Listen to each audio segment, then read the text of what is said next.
여러분 안녕하십니까? 라디오 오늘 강재입니다. 법원은 오늘 강제징용 노동자와 유족 85명이 일본 제철, 닛산화학, 미쓰비시 중공업 등 일본 기업 16곳을 상대로 낸 소송을 각하했습니다. 이 사건은 강제징용 노동자들이 일본 기업들을 상대로 낸 여러 소송 가운데서도 가장 규모가 큰 소송이었는데요. 각하 판결이 나자 강제징용 피해자들은 한국 법원이 맞냐며 즉각 항소하겠다는 뜻을 밝혔습니다. 지난 2018년 10월 대법원은 강제징용 피해자 4명이 제기한 소송에서 일본 기업들이 1인당 1억 원씩을 지급하라는 판결을 확정해서 피해자들의 손을 들어줬었죠. 오늘은 완전히 다른 판결이 나온 건데요. 일제강점기 나라를 잃고 또 월급 한 푼 받지 못한 채 강제로 노동력을 빼앗겨야만 했던 피해자들의 아픔은 도대체 어디서 하소연을 해야 될까요? 6월 7일 월요일 라디오 오늘 광고 듣고 시작합니다.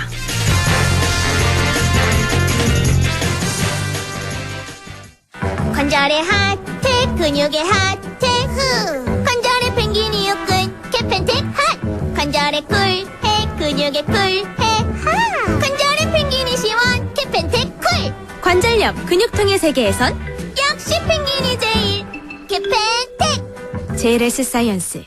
자, 따라해보세요. 이카운트 ERP 4만원 회계관리, 이카운트 ERP 4만원. 재고관리, 이카운트 ERP 4만원 생산관리. 사업 성공 함께해요. 이카운트 카운트 ERP의 모든 기능을 월 4만원에 드립니다. 이카운트 가입비 부가세 별도. 저 박세리가 함께하는 엔피플 홀인원 무제한 도전 나이샷. 월 2,000원으로 엔피플 가입하고 홀인원 인증하면 상금이 200만원. 365일 무제한 도전이니까 저 박세리도 도전합니다. 리치 언니도 도전하신다고요? 엔피플 지금 다운받으세요. 차도르니 차돌, 고소한 맛 좋아. 차도르니 차돌, 매콤한 쫄면과 차도르니 차돌, 조밥에 싸도 좋아. 점심엔 소불고기, 저녁엔 이 차돌. 아는 맛이라서 더 맛있다. 차도르니 차돌. 다양한 무좀 고민엔 티어실. 티어실로 불러버려. 티어실과 모든 무좀. 티어실. 발라버려 티나는 무좀. 티 안 나는 무좀. 티어실. 무좀이 고민일 때 송가인이 추천하는 무좀약. 티어실 3일제약. 6월 7일 월요일 라디오 오늘입니다. 일부 건국대 경제학과 최백은 교수와 함께 경제 이슈를 짚어보는 최백은의 이게 경제다 준비가 돼 있고요. 2부에서는 이슈 오늘 코너가 준비가 돼 있습니다. 등교 수업이 확대 실시가 되고 있는데 코로나19 방역에는 문제가 없을까요? 경북교육청 임종식 교육감 연결해서 이 이야기 나눠보겠습니다.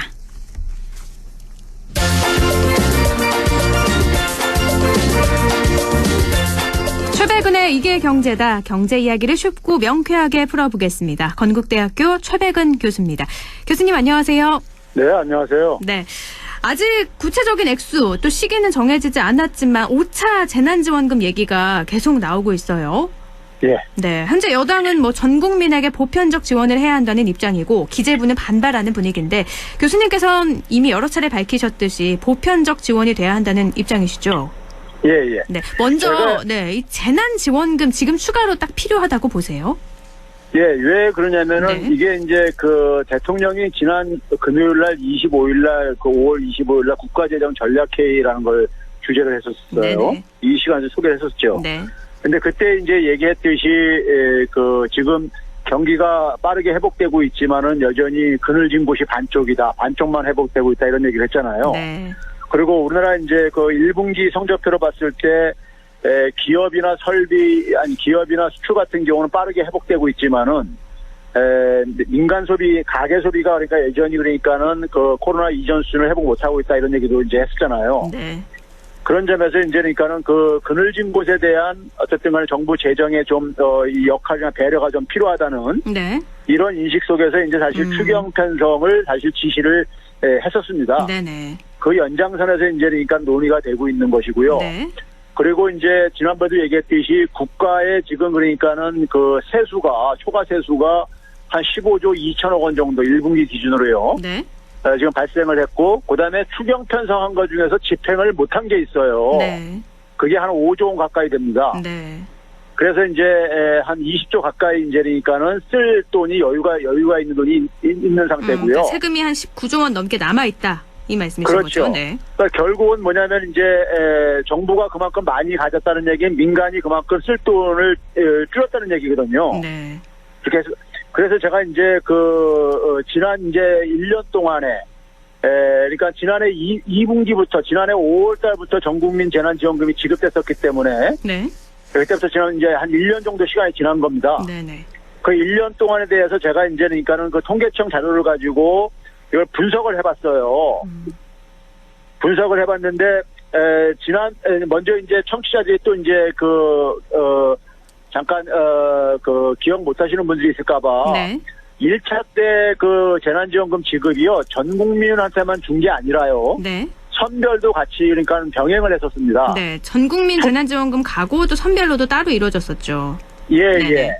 그랬었고 이제 그다음에 이제 하반기부터 이제 2차 이후에 선별만 했었죠. 네네. 그랬죠. 그때 이제 그러니까 1차 때 간 게 전 국민한테 줬던 돈이 한 14조 3천억 원이 채 안 됐었어요. 네. 그리고 이제 2차 때부터 4차 때까지 선별로 추경 편성된 돈만이 거의 한 30조 가깝게 됐었고요. 네. 한 32조 정도예요. 네.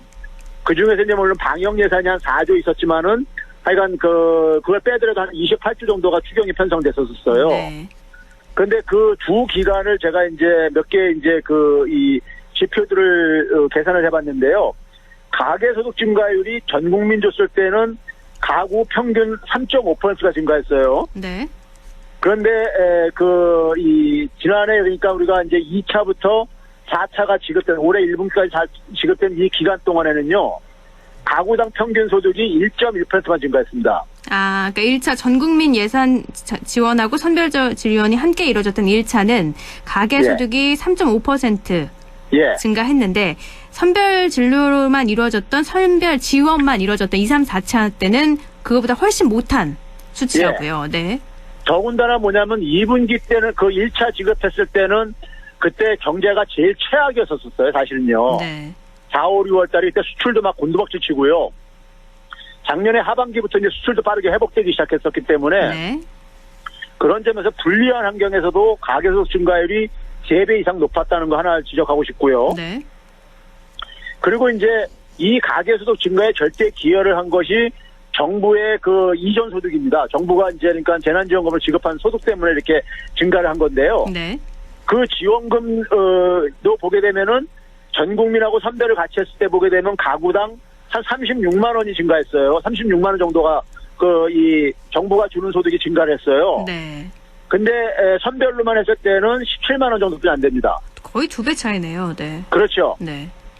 그리고 이제 자영업자의 소득 증가율도 보게 되면은 더 벌어지는데 자영업자도 그러니까 전 국민하고 선별할 때는 8.2%가 증가를 했어요. 네. 근데 선별만 했을 때는 1.8%밖에 안 증가했습니다. 차이가 엄청나네요. 그렇죠. 네.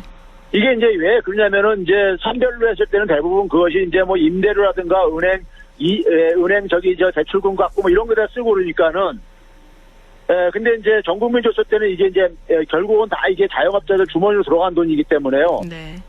그러다 보니까 이런 차이를 만들어 놨고 소득 분배에서도 그러니까 전 국민이 훨씬 더 많이 개선을 시켰습니다.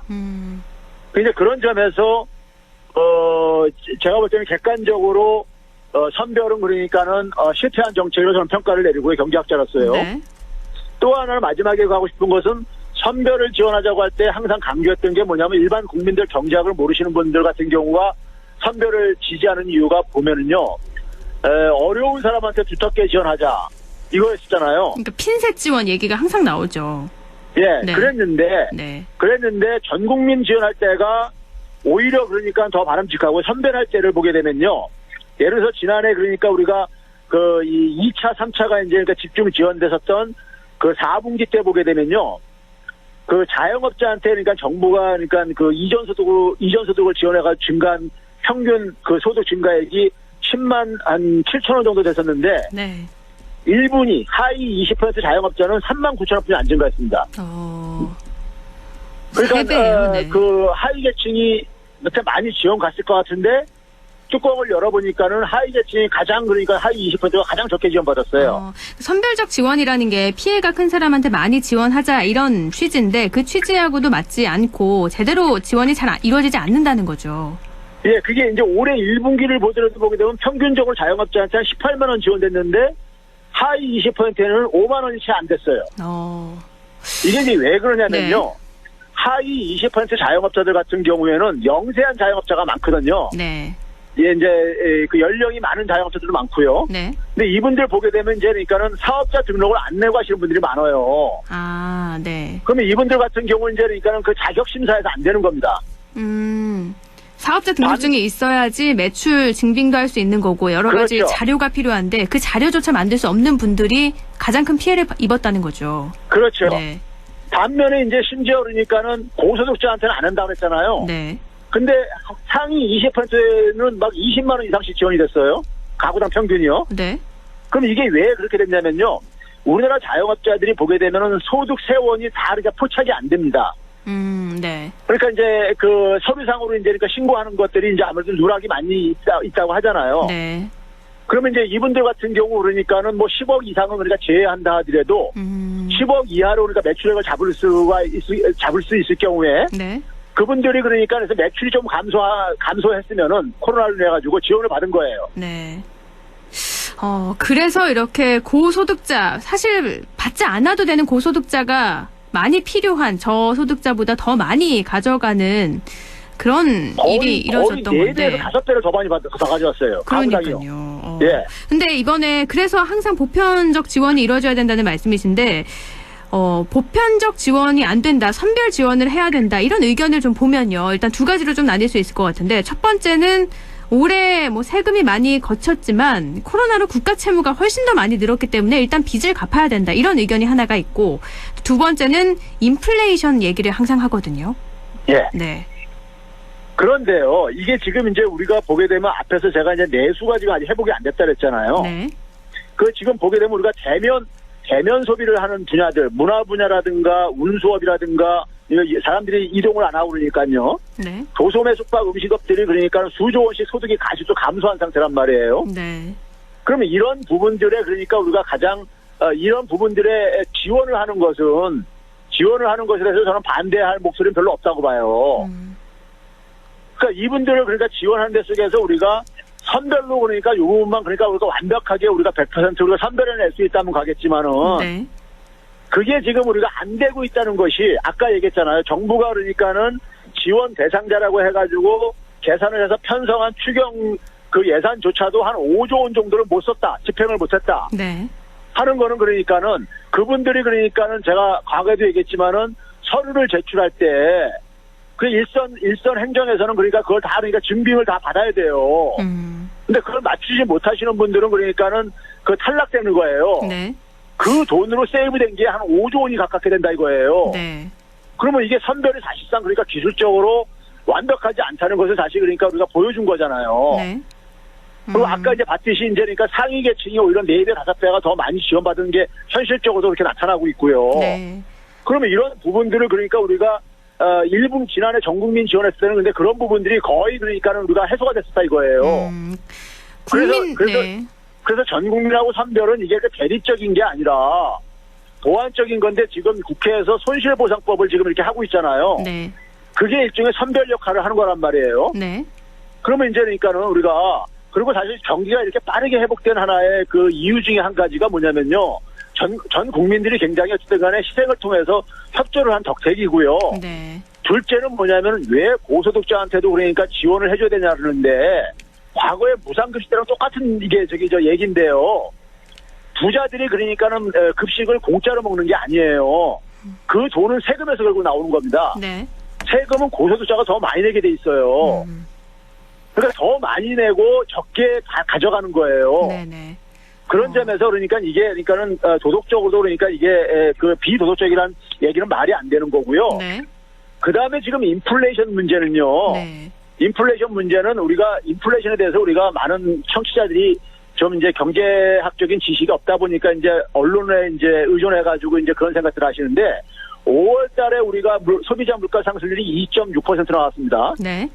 근데 우리가 한국은행의 목표치가 2%예요. 네. 그러다 보니까 인플레이션 얘기 나오는데 원래 그 선진 국가들 모두 나라가 한 2%를 목표로 하고 있는데요. 네. 이 2%라는 것이 3년에서 4년간 평균을 얘기하는 겁니다. 네. 어떤 거니까 한두 달치 가지고 얘기를 하는 게 아니라요. 네네. 그래서 지난 3년치를 제가 계산을 해보니까 1.4%뿐이 안 돼요, 지금요. 네. 그럼 그 2.4%라는 퍼센트는 어디서 나온 건가요?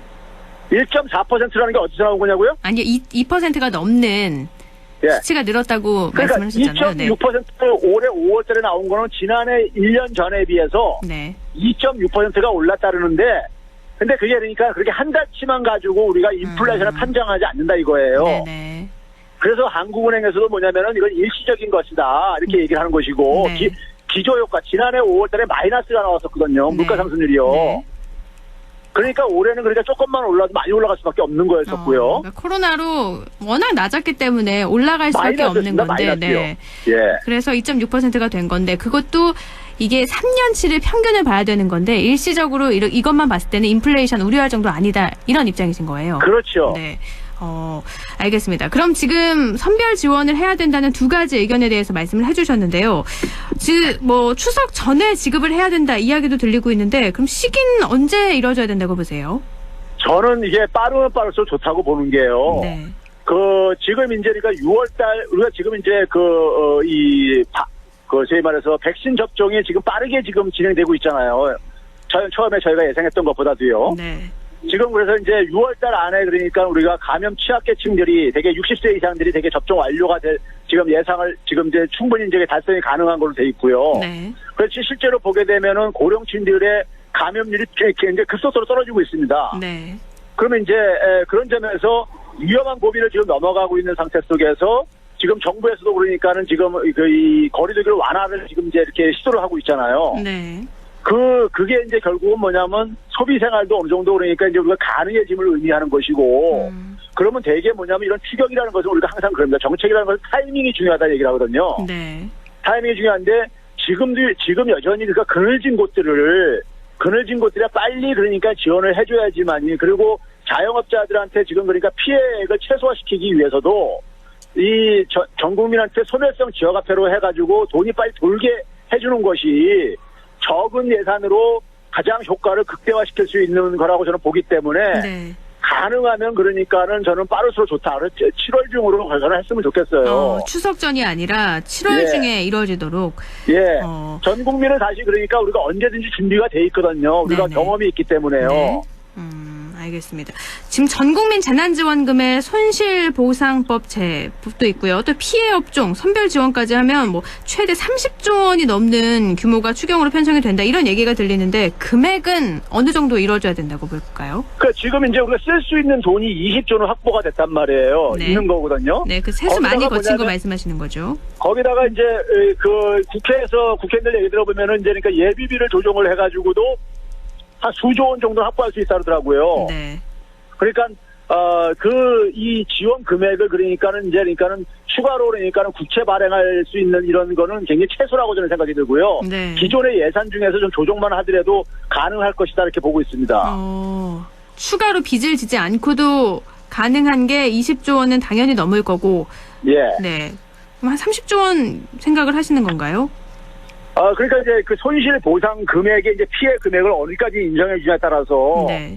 달라질 수 있는 금액인데요. 네. 있는 금액이고 그다음에는 지금 이제 지금 우리가 지난번에 세대당으로 지급해 줬었잖아요. 작년에는요. 네. 근데 이것도 이제 그러니까 우리가 인별로 지급하는 게 저는 맞다고 봐요. 네, 세대당이 아니라 인별로. 네. 왜 그러냐면은 최근에 이제 여성정책연구원에서 이제 그 조사한 게 발표가 됐는데 작년에 전국재난지원금 전 국민한테 줬을 때 보니까는 70%가 그러니까 남성들이 되게 이걸 이제 그러니까 지급받았다. 네. 근데 이제 여성들 중에서 이제 그러니까는 이혼을 했거나 아니면 이제 불가피한 이유로 그러니까 이제 이 별거를 하거나 뭐 이런 분들은 그러니까는 자녀들이 그러니까는 필요에 따라서 이제 아버지 이제 밑으로 이제 이렇게 해놓은 경우들 같은 경우도 마찬가지로 지급은 실제로 이제 그러니까 생활을 하는 것은 여성과 그다음에 이제 그 아이들한테 필요로 하는 건데 네네. 남자한테 이런 문제가 많이 이제 드러나고 그랬어요. 네네. 그래서 이번에는 그러니까 사람당으로 하는데 지금 저 같은 경우는 사람당 그러니까 30만 원을 내겠지만 일부에서 용해인의원 같은 경우는 40만 원까지 줘야 된다 이런 얘기를 하고 그러거든요. 네. 근데 40만 원을 주게 되면 이제 그러니까는 그 지금 정부가 확보하고 있는 돈을 다 전 국민들한테 이제 투입하자는 얘기인 거고요. 네. 그렇게 되면 40만 원까지 가능합니다. 네. 근데 이제 그 손실 보상 부분을 떼다 좀 예산을 좀 이제 이전시킬 거면은 네. 이전시킬 거면은 그러니까는 한 30만 원 주게 되고 한 5만 원 정도는 그쪽으로 넘겨주게 되면은 네. 좀 재정의 부담을 좀 최소화시킬 수 있지 않겠는가 저는 이렇게 생각합니다. 1인당 30만 원 얘기를 하셨는데 예.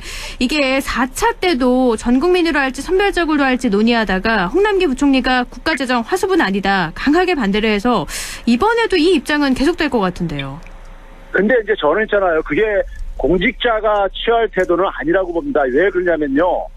국가의 재정은 그 얘기는 저는 이렇게 받아들여지더라고요. 국가의 재정은 대통령도 아니고 국민도 아니고 이건 기재부 관료들이 주인이다 이런 선언을 하는 것처럼 들렸어요. 네. 그래서 재정에 대한 주인은 사실 그러니까 국민이죠. 모든 우리 헌법에 보게 되면 1조 2항이니까는 주권은 그러니까 모든 국민에게 있다 이런 얘기가 있듯이 네. 재정에 대한 권한도 마찬가지로 국민에게 있는 거죠. 네. 이제 홍남기 부총리가 잠깐 그런 소리 하다 보니까는 많은 이제 그러니까 정치인들이라든가 전직 국무총리들이 대한민국이 기재부의 나라냐 이런 얘기가 나오는 것이고요. 네. 그러니까 저는 그거는 이제 그러니까는 공직자로서 바람직한 저는 태도가 아니라고 보고요. 네. 공직자는 자기가 반대 의견이 있으면은 소위 말해서 국무회의에서 의견을 개진하면 될 일이지. 그거를 그러니까 기자들한테 그러니까 그런 식으로 이 소위 말해서 자기 입장을 얘기를 해가지고 소위 말해서 국회라든가 정부하고 그러니까 입장 차이가 자기가 굉장히 큰 것처럼 이렇게 비치는 거는 저는 바람직한 공직자의 태도가 아니라고 봅니다. 그런데 이번에도 이렇게 물론 그렇게 생각하실 수 있지만 이번에 5차 재난지원금 때도 이 입장이 반복될 거라는 건 사실 예상이 다 되잖아요. 이 부분을 좀 근데요, 어떻게 네. 근데 이거는 있잖아요. 기본적으로 이제 제가 이제 이 부분은 그 전문가로서 이제 제가 이제 이거는 얘기를 드리는 건데요. 네. 기재부가 그러니까는 이걸 지금 반대하는 거는 기본소득하고 지역화폐를 싫어해서 반대하는 겁니다. 이게 이제 무슨 얘기냐면요. 전국민 재난지원금이 그 일반 많은 국민들한테 기본소득하고 동일시 이렇게 생각하는 경향들이 있어요. 네. 근데 기본소득은 기존의 재정하고 전혀 다른 방식입니다. 그러니까 쉽게 얘기해서 기본소득도 세금을 걷어서 나눠줘야 되는 건데 세금을 기존에는 거둔 다음에 이것을 기재부 관료들이 배분을 했어요. 네. 근데 기본소득은 뭐냐면 세금을 거둔 다음에 바로 다 국민한테 돌려주는 겁니다. 네. 그러니까 기재부가 개입할 여지가 없어져 버려요. 아, 네. 그러니까 재정에 대한 그 독점적인 권한을 기재부가 갖고 있던 것을 이게 좀 이제 약화되는 겁니다. 한번 걷어서 기재부에서 나눠주는 게 아니라 그 기재부의 역할 없이 걷어서 바로 나가는 거니까. 그렇죠. 네, 역할이 그것 줄어든다고요. 때문에 네. 이제 이게 가는 거고요. 네. 또 하나 지역화폐에 대해서도 기재부가 굉장히 싫어하는 이유가 있는데요. 이 기재부의 주요한 권한 중에 하나가 화폐 사무에 대한 관장입니다. 네. 한국은행이 그러니까 기재부 경제정책과의 관리를 받게 돼 있어요. 네. 그러면은 이 지역화폐라는 것은 그러니까 국가화폐 말고 그러니까 화폐를 좀 다원화 다른 화폐가 등장하는 거거든요. 네. 그것도 그러니까 기재부의 권한을 벗어나는 건데 그 대표적인 예가 뭐냐면 기재부가 지역화폐는 싫어하면서 온누리 상품권은 굉장히 지지를 해요. 근데 온누리 상품권이요. 그게 보게 되면 어디서 발행하는 거냐면요. 온누리 상품권이라는 것이 보게 되면은 이 소상공인 그러니까 소상공인 무슨 진흥공단인가요? 제가 네. 이름이 지금 갑자기 가는데요. 네. 공공기관에서 네. 공공기관에서 이걸 발행을 하거든요. 네. 거기에 제가 거기 그 자료를 거기 지금 이제 그러니까 이게 소상공인 시장진흥공단 이사자 소상공인 시장진흥공단이라는 데서 네. 온누리 상품권을 발행을 해요. 네. 근데 온누리 상품권이 일반 국민들이 볼 때는 지난해 썼던 지역화폐하고 무슨 차이가 있는가 좀 이제 의아해하실 텐데 네. 온누리 상품권은 전통시장에만 쓸 수 있고요. 네. 지역화폐는 그러니까 소상공인들 지역사에 있는 소상공인 다 쓸 수 있는 이런 거였었거든요. 네. 그러니까 내용적으로 큰 차이가 없을 뿐만 아니라 오히려 지역화폐가 더 용도가 더 다양해요. 네. 근데 이걸 왜 온누리 상품권은 굉장히 기재부가 적극 예산을 배정을 합니다. 소상공인 진흥공단에서 발행하는 온누리 상품권은 또 발행을 하면서 지역 상품권은 지지를 하지 않는다고요? 싫어해요. 네, 왜 그런 왜 거죠? 그러냐면요. 근데 네. 지금 현재 소상공인시장진흥공단 이사장이 누구냐면 조봉환 씨라는 분인데요. 네. 이분이 기재부 출신이에요. 기재부에서 그러니까 과장, 국장까지 쭉 하다가 이쪽 가신 분이에요. 네. 그러니까 우리가 보게 되면은 이 관료들이 보게 되면은 국장까지 승진을 하고 그 이후에는 차관 장관인데 그쪽으로 갈 수 있는 건 거의 없으니까 기회가 네. 퇴직하고 가는 데가 되게 공공기관 장들로 많이들 갑니다. 네. 근데 특히 이제 금융기관 장들도 많이 가고요. 그러면 이쪽에 이제 그러니까 이런 자리들이 여기서 그러니까는 온누리 상품권은 이게 기재부에 그러니까 소위 말해서 관료들이 퇴직 후에 가는 이 자리들인 거예요. 네네. 그러니까 여기에 대해서는 이 업무는 그러니까는 자기들하고 그러니까 이해관계가 일치하다 보니까 지원을 하고 지역 앞에는 그러니까 안 된다고 하는 이런 모순적인 이런 주장이 그러니까는 그 나오는 이유인 겁니다. 이것만 봐도 앞뒤 말이 맞지 않다라는 그렇죠. 입장이신 건데요. 알겠습니다. 재난지원금 얘기는 이쯤 하고요. 또 예. 최근에 주요 7개국 G7 재무장관들이 모여서 글로벌 최저 법인세율이 15% 이상으로 하기로 정했습니다. 근데 이 글로벌 최저 법인세율이란 게 뭔가요? 이게 지금 그 세상이요. 네. 세상이 지금 굉장히 그 근본적으로 좀 변화하고 있는 건데요. 네. 그러니까 국제 관계의 패러다임이 지금 바뀌고 있는 이런 의미를 갖고 있는데요. 네. 우리가 한미 정상회담할 때 그 백신 문제를 가지고 미국이 한국을 하나의 협력 파트너로 이제 그러니까 이렇게 선정을 해가지고 이렇게 일이 있었잖아요. 네네. 그 연장선인데 우리가 흔히 말해서 조세권이라는 것은요. 네. 조세권은 대표적인 주권 문제입니다. 그렇죠. 그 나라가 정하는 거죠. 예, 네. 주권 문제인데 그러다 보니까는 조세 문제를 가지고 국제적인 협력을 하는 것은 과거에는 상상도 못했었어요. 그럼 개입이라고 생각을 했죠. 네. 개별 국가의 권한이기 때문에. 네네. 근데 이번에 그러니까 어쨌든 간에 법인세, 기업들이 내는 세금에 대해서 그것도 실효세율로요. 네. 실효세율이라는 것은 번 이익 중에서 실제로 내는 세금을 계산하는 겁니다. 네. 많은 공제 혜택 이런 거 다 빼고요. 그러니까요. 네네. 예? 그거를 이제 그러니까 15%를 최소한 15%는 다 납부하게 하자. 이걸 이제 정한 거예요. 네. 정한 건데 이게 그러니까는 그 일단 조세권을 그러니까 국제적인 협력을 도출했다는 점에서 이게 몇 개월 전까지만 하더라도 지난해 말까지만 해도 이건 거의 불가능한 영역이라고 얘기했었어요. 왜죠? 이게 왜 중요한 거죠? 이게 이제 중요한 이유는요. 네. 이게 이제 그러니까 코로나로 인해 가지고 많은 나라들이 재정을 많이 투입하다 보니까는 좀 세수를 더 이제 확충해야 되는 문제도 있었고요. 네. 거기다 이제 바이든 행정부가 가지고 있는 입장은 트럼프 행정부와 달리 바이든 행정부의 그러니까 제니 옐런이라든가 바이든 대통령을 포함해서 그쪽에 이제 인사들은 지금 그동안에 이제 그러니까 미국뿐만 아니라 많은 나라에서 불평등이 굉장히 심화되어 왔잖아요. 네. 근데 그 이유가 뭐냐면은 중산층이나 노동하는 사람들이 상대적으로 불공정하게 그러니까는 그 세금을 납부하고 있다. 그러니까 기업들은 그러니까 이렇게 세금을 회피할 수 있는 지역에 나가가지고 자기 회사를 그러니까 글로 옮겨놓고서는 우리가 세금을 회피를 하는데 일반 이제 그러니까 중산층이나 노동을 하는 사람들은 그냥 다 세금을 그 나라에서 다들 이제 그러니까 다 이 부과를 받고 있다 보니까는 네. 굉장히 불공정하다고 이렇게 본 거죠. 그래서 그게 불평등의 원인이라고 본 거고요. 법인세율이 낮은 나라에 이렇게 이전을 해서 세금을 적게 냈는데 그런 것들을 다 없애기 위해서 모두 다 그러니까 어떻게 보면 기업을 뺏기지 않는 거기도 하네요. 그렇죠. 그래서 이제 그런 점에서 이제 그러니까 이것도 최소 15%로 한 것에 대해서 일부에서는 너무 낮지 않냐 그러는데요. 네. 낮지 않냐는 이게 실효세율입니다. 실효세율. 네. 실효세율로는 우리나라 삼성전자가 한때는 그러니까 15%도 안 낸 적이 있었어요. 우리나라가 그 법인세율이 25%거든요. 네. 근데 실제로 내는 세금을 보게 되면 15%가 안 됐던 적도 있어요. 많은 공제를 받고 난 다음에 내는 걸 보면요. 네.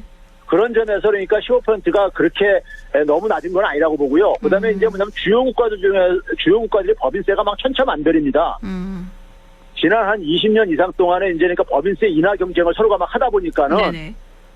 이게 막 내려가가지고 그래서 영국 같은 경우는 19%는 안 돼요. 기업 유치를 하기 위해서 이렇게 세율을 낮췄는데 예. 그래서 19%밖에 안 된다고요? 그러다 네. 보니까는 이걸 최저세율을 만약에 20%로 해놓게 되면은 네. 영국은 그러니까 국내 법인세를 인상을 해야 되잖아요. 그렇죠. 그래서 이제 그런 걸 피하기 위해서 일단 15%에서 시작은 15%에서 하자. 그리고 앞으로 이제 그러니까 인상되는 것은 가능성은 열어놓기로 한 거고요. 네. 이제 그런 점에서 이번에 이것은 굉장히 저는 이제 의미 있는 하나의 역사적인 사건이라고 보고요. 네. 역사적인 사건이라고 보고 그 결과로 우리나라 기업들도 상당히 영향을 받을 수밖에 없게 돼버렸습니다. 네. 그러니까 우리나라 기업, 우리가 예를 들어서 보게 되면 파나마, 버진 아일랜드, 케이먼제도 이런 거 많이 들어보셨을 텐데, 이런 나라들은 세율이 그러니까 0%거든요. 네네. 그러니까 이런 나라에다가 기업을 그러니까 이렇게 지점을 만들고 이렇게 하는 경우들이 우리나라 기업들도 있어요. 네. 근데 그 기업들이 그러니까 이래서 세금을 안 냈으면은 15%를 우리나라 정부가 이제 부과할 수 있게 돼버린 거죠. 기업들 입장에서는 참 좋지 않을 건데인데, 그럼 세계적으로 보면 이걸 어떻게 좀 받아들여야 될까요? 패러다임이 바뀌었다라고 하셨는데, 네. 일단 이렇게 이렇게 국제 협력이 불가피했던 건 뭐냐면은 경제가 우리가 글로벌화되고 경제가 디지털화되면서 한 국가를 넘어서서 이제니까 우리가 제가 지난번에 그랬잖아요. 우리나라 미국에 그러니까 애플 같은 기업은 우리나라 한국의 경제 규모를 더 능가할 정도로 이렇게 크다.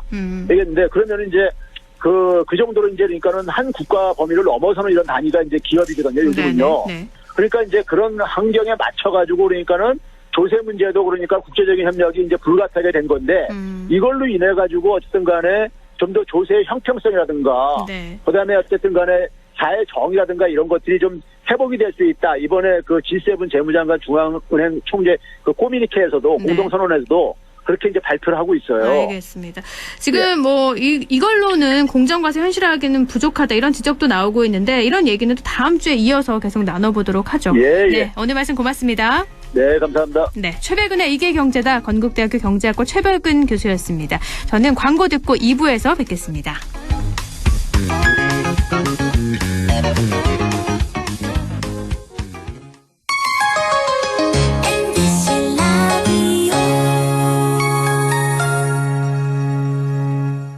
할인점보다 더 실속 있고 편의점보다 더 편리하게 살 수 있는 곳, 시장보다 더 정이 넘치고 백화점보다 더 품격 있는 곳, 이런 곳이 없을까요? 네, 우리 동네 우리 할인점 펀마트가 있습니다. 지난 25년간 항상 고객과 함께한 펀마트. 용상점, 자이점, 신용주점, 사천점에서 새롭게 고객님께 다가갑니다. 홈마트. 가구 살 땐 꼭 한번 가보자. 안동 명품 가구 백화점. 흑표 흑침대, 양성국 갤러리, 금성침대, 한국 가죽 소파, 장수돌 침대. 다양한 브랜드 가구를 한 곳에서 쇼핑할 수 있는 대형 가구 전시장. 안동 명품 가구 백화점.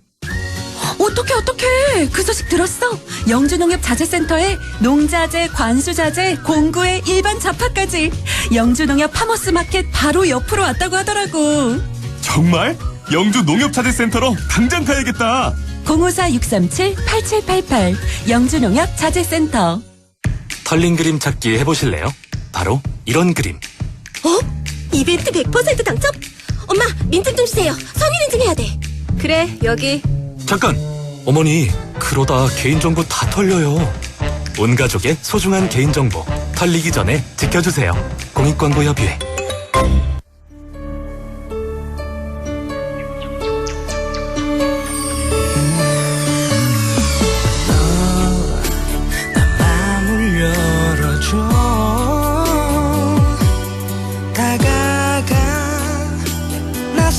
속삭이도록 언제나 내 생각으로 행복해야 해요.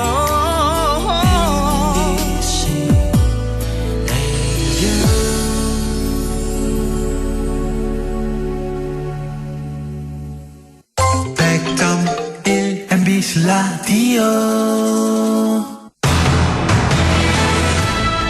라디오 오늘 2부 순서 이슈 오늘입니다.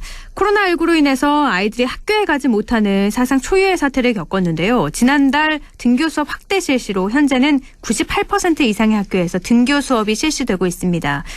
코로나19 방역에는 걱정이 없을까요? 많은 학부모들이 불안하실 것 같은데요. 경북교육청 임종식 교육감 연결해서 이야기 나눠보겠습니다. 교육감님 안녕하세요. 네, 안녕하세요. 네. 지난달 24일부터죠. 등교 수업이 확대 실시가 됐는데 등교 수업 어떻게 이렇게 확대하게 된 건가요? 예, 그동안 등교 수업 기준을 전국적으로 동일하게 적용해 왔습니다. 네.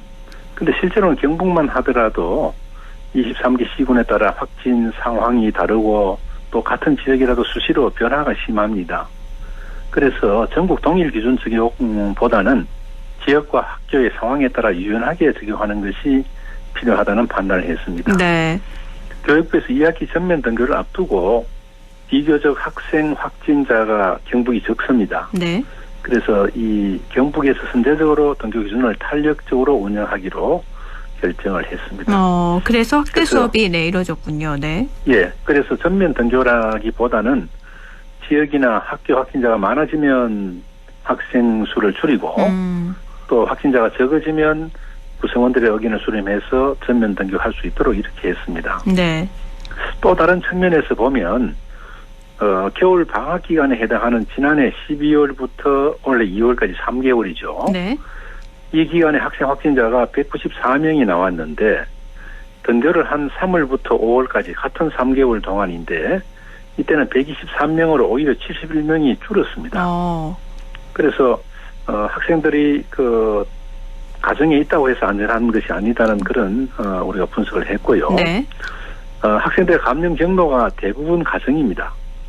그리고 학교 감염은 거의 없기 때문에 가정에 있는 것보다 오히려 학교가 더 안전하다는 이런 지금 판단을 하고 있습니다. 네. 또 코로나19가 장기화가 됨으로써 학습 결손, 학교 부적응, 심리 정서 문제 이런 것들을 해결하기 위해서 등교 수업을 기준을 좀 완화하게 됐습니다. 등교 수업을 안 할 때보다 이렇게 할 때 이점이 더 많기 때문에 확대하게 된 건데요. 지금 그럼 현재 등교 현황이 경북은 어떻게 되나요? 등교 기준이 자율화를 하면서 학교의 협의를 거쳐서 결정을 하는데 네. 지금 오늘 현재로는 그 전체 99%.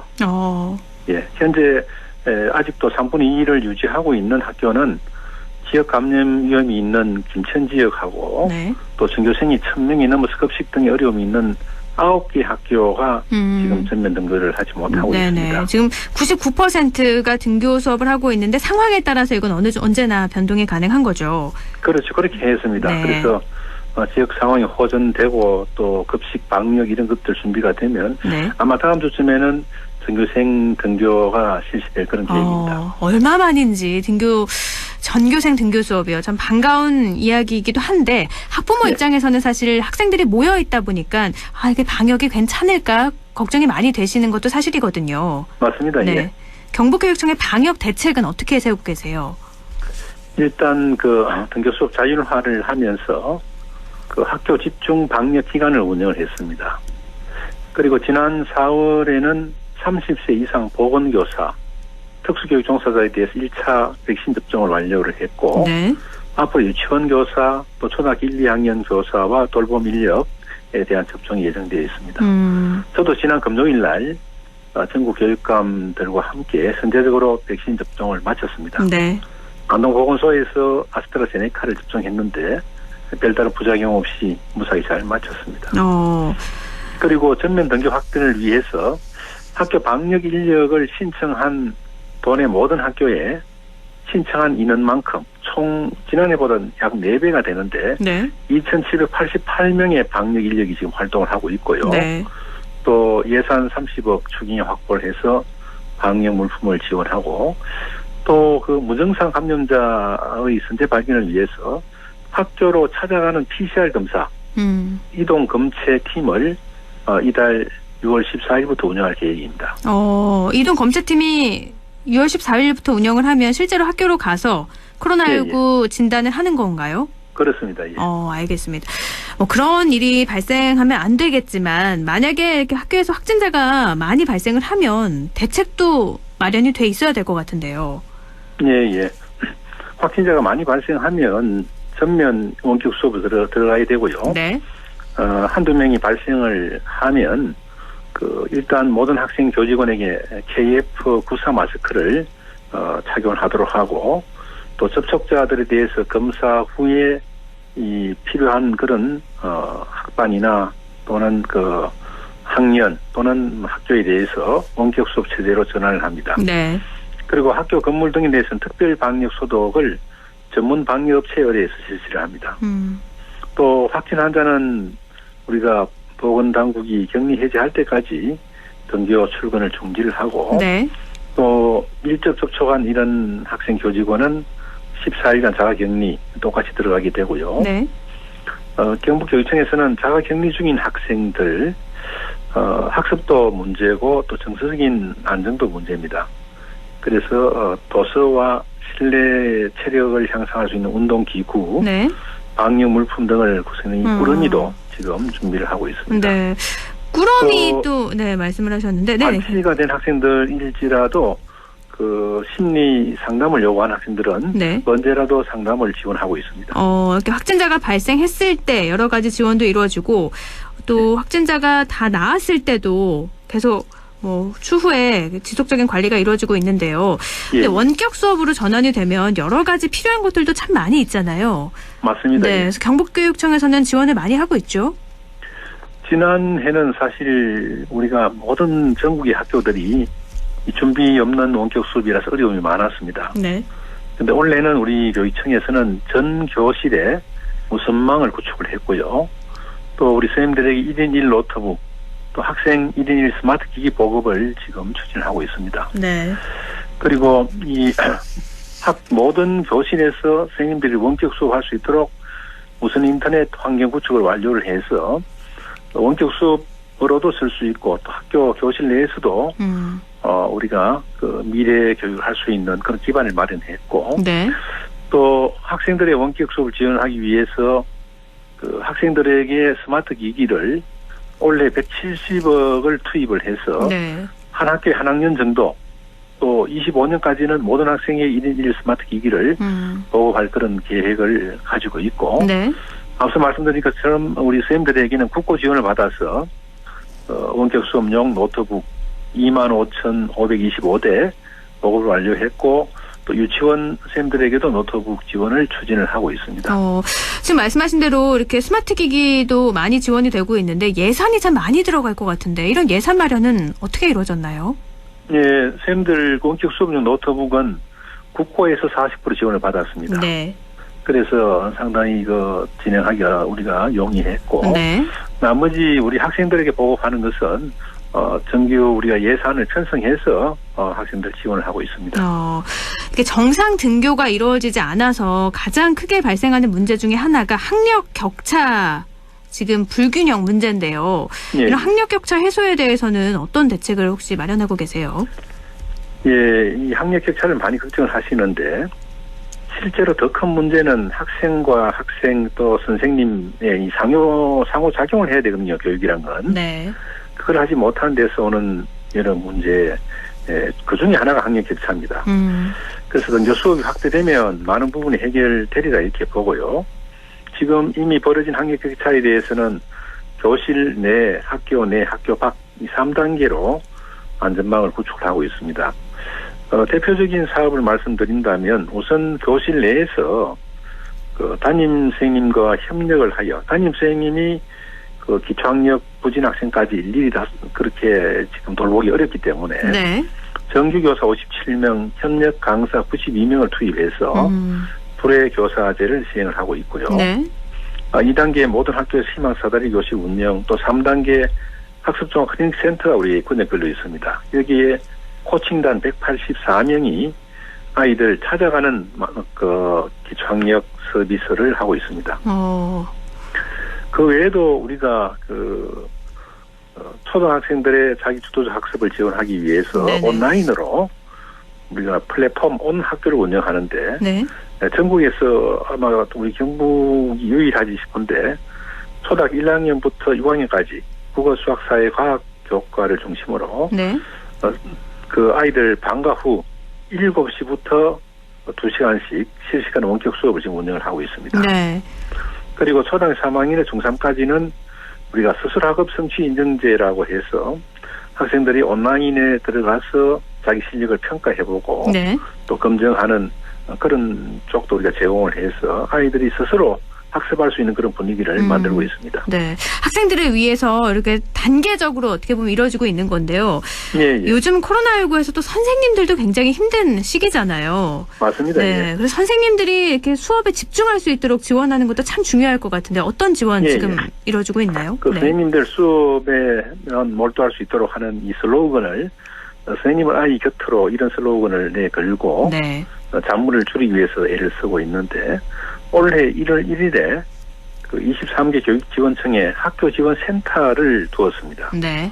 그래서 여기에 그 전문직과 행정직이 함께 포함되어 있는데 이분들은 다른 업무가 없이 학교를 도와주는 그런 일만 하고 있습니다.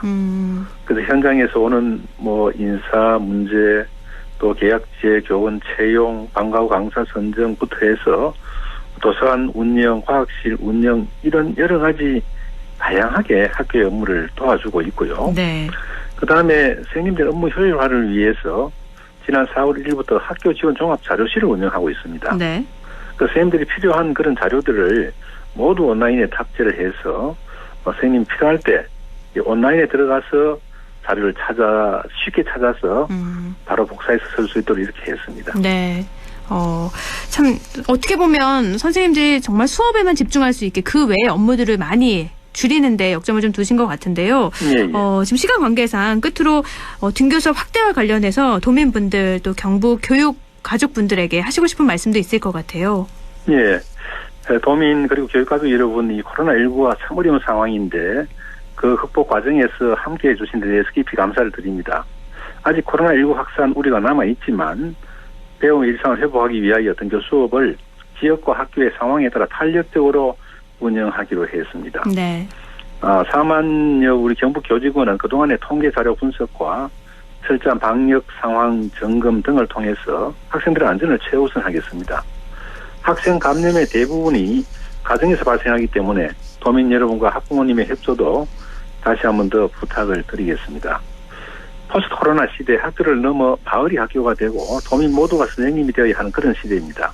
대한민국 교육이 표준으로 나아가는 따뜻한 경북 교육과 함께 해주시기를 부탁드리겠습니다. 네. 고맙습니다. 교육 환경도 정상화가 되길 코로나19도 종식이 되길 바라겠습니다. 오늘 말씀 고맙습니다. 네, 고맙습니다. 네, 경북교육청 임종식 교육감이었습니다.